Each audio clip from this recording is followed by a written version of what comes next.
Hey everybody, it's Julie again with another video, and I know you've seen a ton of videos about the annotated bibliography, but one of your classmates reached out to me. We had a great discussion about this and was wondering about what does this specific assignment and an annotated bibliography entry look like, and what were some of my expectations. And so what I thought I would do is mock up a rough draft. Now, this would not be the final one I'd submit, but this is the beginnings of putting together an annotated bibliographic entry on a topic related to my major, say let's say education, and what your annotated bibliography could look like. Okay, so that's what I've got here. What I've done is I have followed, I'm going to go into Firefox for a second. I found an article that I thought would be related to a topic that that I would write if I were a student in this class, and I went directly to the assignment 2 annotated bib. Inside this, the what to do, I formatted my reference citation in APA format. My annotation says 150 plus or minus 25 words. Mine is 206, so it's slightly over this, but I'm a verbose English professor, and so I tend to write a little more. I'm sure I can find a place to cut it down. So I'm going to show you how I put this together, and let's see where it takes us. Okay, and there's nothing formatted yet. I was going to do a little bit of that together. First thing I had to do was find an article that's academic that's related to my topic, and I did. And I read this article. I went into the UMUC library, and I found this academic article from the journal Language and Literacy, a Canadian educational journal. This was posted in 2010, so it's fairly recent. I think it's close enough, within 10 years, right? By professors Karen Armstrong and Margaret Manson from York University. And it's called What is Lost and What Remains? An Exploration of the Pedagogical Challenges of Online Discussions in 2 Online Teacher Education Learning Communities. And so the first thing I did was I printed this article up and I annotated it. I took notes on it. I interacted with it. I tried to figure out, okay, what is this about? What did they think they found?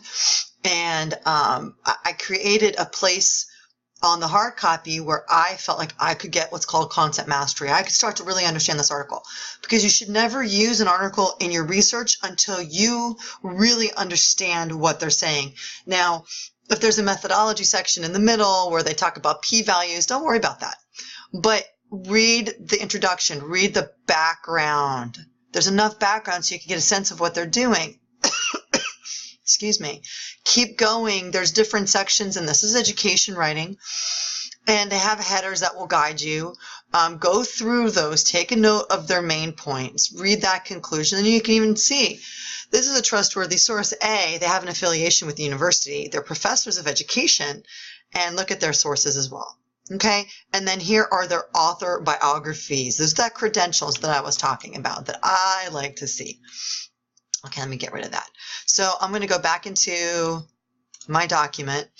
All right, annotated bibliography sample. So the first thing I did was when I went into their article, after I read it, I said, okay, this does suit my research question about the issues of online teaching and students getting an uneven learning experience.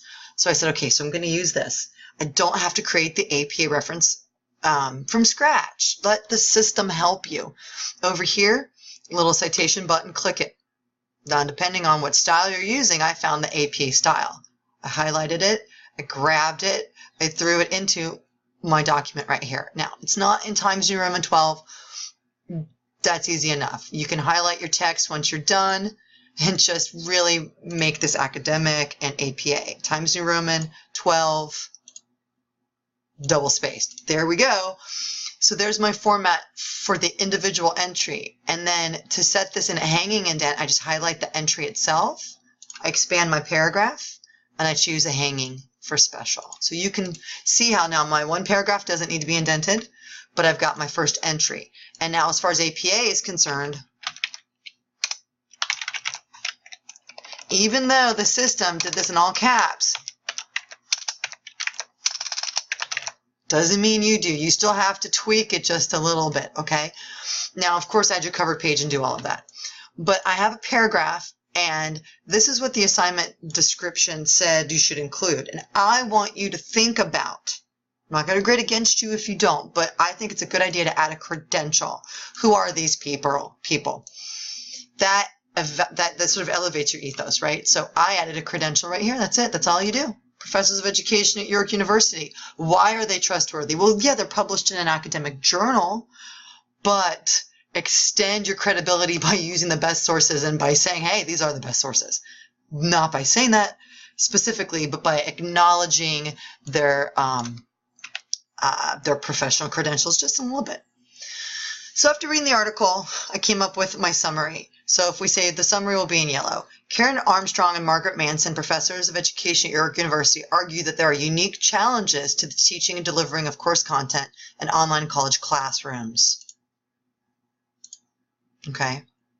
Of particular focus in the research is how well professors create meaningful discussions in the online learning space. My summary. Evaluation. They note that, and then you've got that we've used concepts of safety, trust, choice, and control to consider their own learning about and from the nature of student participation in the exclusively online and blended environments we teach, and that students rely both on instructors but quite often on each other to learn and feel safe in an online classroom space. Now, this still feels a little bit like summary, but they clearly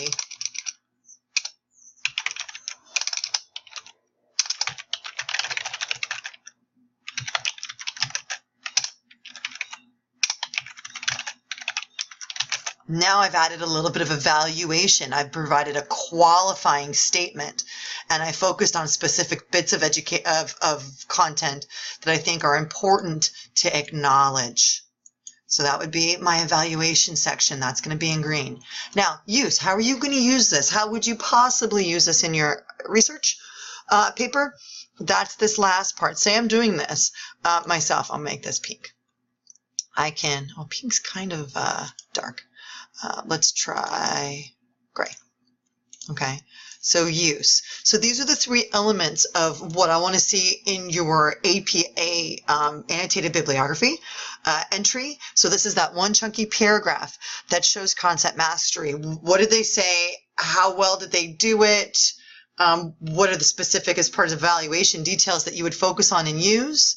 And then because my research paper topic is about the risks of online education, I can use Armstrong and Manson's article to support my thesis that unless a class is specifically designed by the professor teaching it to suit the needs of individual students, online learning spaces will continue to have uneven educational results. So I've mentioned like a working thesis and how the text responds to that.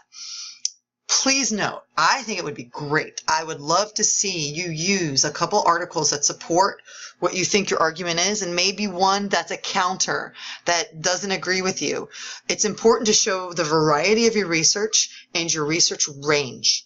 Okay, so the best student posts for their annotated bib will have 3 of them, maybe at least 2 that kind of agree with what you're saying, 1 that's possibly agree or neutral, and then 1 that's counter. So you can understand the opposing argument. Maybe there's a place to concede or to agree with them in certain cases, or maybe you can refute it entirely. You can say here in use, this article goes counter to what I understand of the issue. I'm going to use it to compare it to compare the validity of what they say to the validity of what the other sources say. So play with your range, see what you come up with, and 4 of these plus APA covered page, and you are good to go. Let me know if you have any questions on this video, and I will be online later today and tomorrow going through the discussions for the week. Okay, take care.